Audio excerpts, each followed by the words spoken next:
So this is my certified copy of business laws जिसमें मैंने score किया है 41 मार्क्स। मुझे इसमें 8 मार्क्स ग्रेस मिले हैं। Let's start with question 1B जिसमें मेरा पूरा आंसर ही गलत हो गया है और मुझे 0 मार्क्स मिले हैं। ये क्वेश्चन 1% कंपनी के रिलेटेड ही था और उसका मैंने प्रोविज़न तो पूरा सही लिखा है। फैक्ट ऑफ केस और कंक्लूजन दोनों गलत लिखा है क्योंकि मुझे आता नहीं था ऑफ कोर्स। तो भी मुझे 0 मार्क्स मिला है, मुझे प्रोविज़न का भी 1-2 मार्क्स भी नहीं दिया है।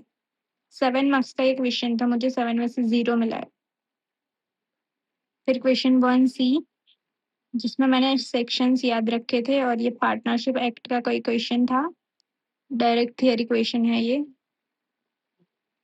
और क्वेश्चन 1C में ही सब पॉइंट है, तो सेकंड सब पॉइंट फिर से इंडियन पार्टनरशिप एक्ट का सेक्शन 29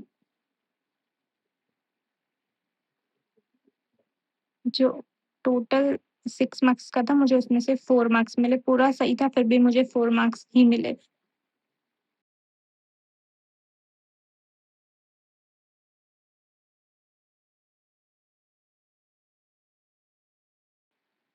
फिर मैंने स्टार्ट किया क्वेश्चन 5C जो फिर से डायरेक्ट थियरी था, डिस्चार्ज ऑफ श्योरिटी बताना था, जिसमें मुझे 6 में से 5 मार्क्स मिले हैं, जो सैटिस्फाइड है।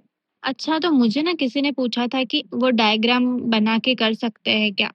तो डायग्राम आप बना सकते हो, उसमें कोई दिक्कत नहीं है, लेकिन बहुत लेंदी पेपर होता है, तो डायग्राम बनाने जाओगे तो आपके पास बाद में टाइम नहीं बचेगा। आपको 100 मार्क्स का अटेम्प्ट करना ही पड़ेगा। अगर आप एक एवरेज स्टूडेंट हो तो आपको तो 100 मार्क्स का करना ही पड़ेगा, क्योंकि अगर आप 60-70 भी अटेम्प्ट करते हो ना, तो मतलब पास होने के चांसेस थोड़े कम हो जाते हैं। लॉ में मार्क्स नहीं मिलते, हम जितना एक्सपेक्ट करते हैं उतने नहीं मिलते, वो 2-3 मार्क्स ऐसे ही कट ही जाते हैं, पता नहीं हर क्वेश्चन में वो काट ही देते हैं। फिर मैंने स्टार्ट किया क्वेश्चन 5A जो एक केस स्टडी था और 7 मार्क्स का था और उसमें भी मुझे सिर्फ 2.5 मार्क्स मिले हैं।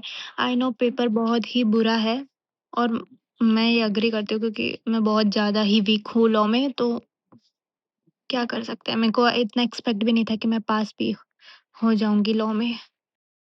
फिर स्टार्ट किया मैंने क्वेश्चन 4B जो नेगोशिएबल इंस्ट्रूमेंट का था और उसमें सिर्फ एसेंशियल एलिमेंट्स बताने थे, यानी कि उसकी जो कैरेक्टरिस्टिक्स होती है वही, जिसमें मुझे 7 में से 6 मार्क्स मिले हैं।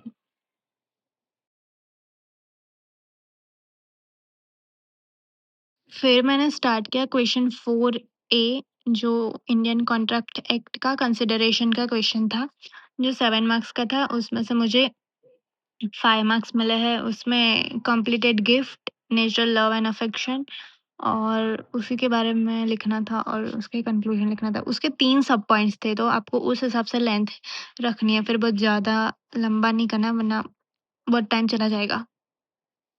फिर मैंने स्टार्ट किया क्वेश्चन 3B, इसमें भी सब पॉइंट्स थे 3, आई थिंक 3 थे, जिसमें पहले तो प्राइवेट कंपनी के बारे में बताना था, तो उसका मैंने रिस्ट्रिक्शंस, एक्सेप्शंस और प्रोहिबिशंस बता दिया और फैक्ट्स ऑफ केस और कंक्लूजन। फिर उसका सेकंड सब पॉइंट में पूछा था स्मॉल कंपनी के बारे में, तो उसका भी पेड अप कैपिटल का लिमिट और टर्नओवर का लिमिट बता दिया और फिर उसके कुछ जो एक्सेप्शंस थे वो भी बता दिए।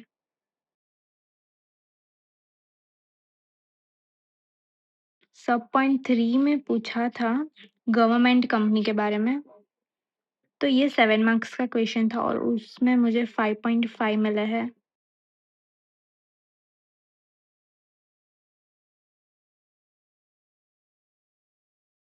फिर मैंने स्टार्ट किया क्वेश्चन 3C जो सेल ऑफ गुड्स एक्ट का था, जो फिर से मेरा गलत हो गया है और प्रोविजंस के भी मार्क्स नहीं मिले। मे बी इसमें मेरा प्रोविजन भी गलत हो सकता है, आई डोंट नो। तो इसमें भी 7 में से मुझे 0 मार्क्स मिले हैं।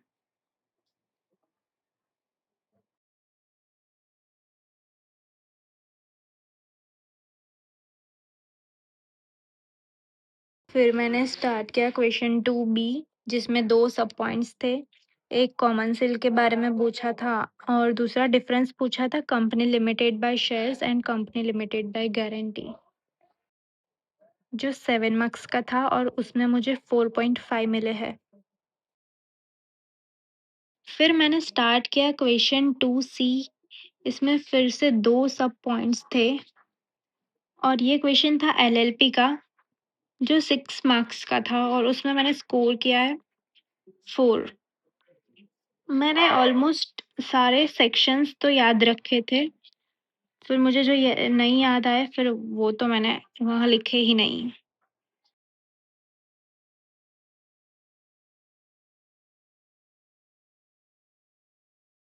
फिर मुझे क्वेश्चन 2A स्टार्ट करना था जो मुझे नेक्स्ट पेज से करना चाहिए था, लेकिन टाइम ही नहीं बचा था तो फिर उन्होंने सर ने मना कर दिया कि अभी नहीं मिलेगी सप्लीमेंट्री, तो फिर मैंने उसके साथ ही लिख दिया और जो 7 मार्क्स का था और मुझे उसमें सिर्फ 2 मार्क्स मिले हैं। फिर मैंने एकदम लास्ट में क्वेश्चन 1A लिखा था जो मुझे आता ही नहीं था, लेकिन मैंने सोचा कि लिख देती हूँ, कुछ तो लिख दो शायद कुछ तो मिल जाए, तो मुझे उसमें 7 में से सिर्फ 2 मार्क्स मिले हैं। ओवरऑल मेरा पेपर बिल्कुल भी अच्छा नहीं है, लेकिन this is what it is. मैं पास हो गई, इतना बहुत है मेरे लिए।